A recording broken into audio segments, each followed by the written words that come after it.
When I first started my video business, I didn't know how to format a proposal.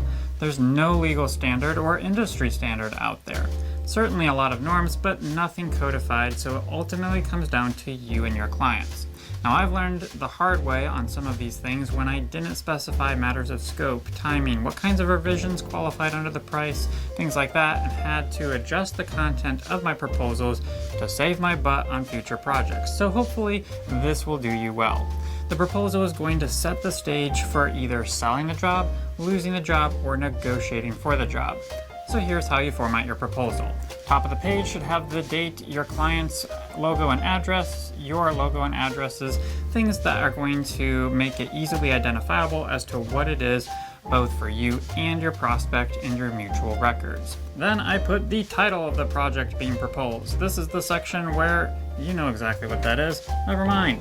Next is the goal of the project. Now this is very important to include vocabulary words and phrases that the prospect used during the sales meeting. You basically want to summarize what the prospect articulated to you in this section here.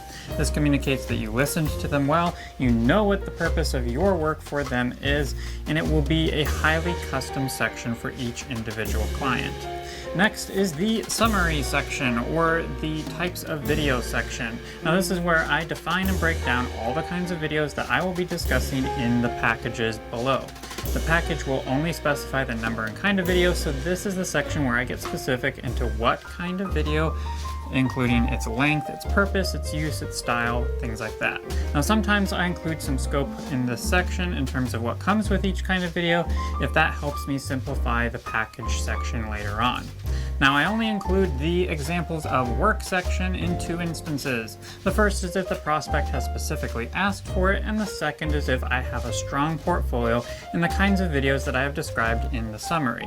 Now I actually tend to avoid including an examples of work section in my proposals because most of my prospects have very unique needs or styles, and I don't want to communicate that their video will look something entirely different than what they actually need.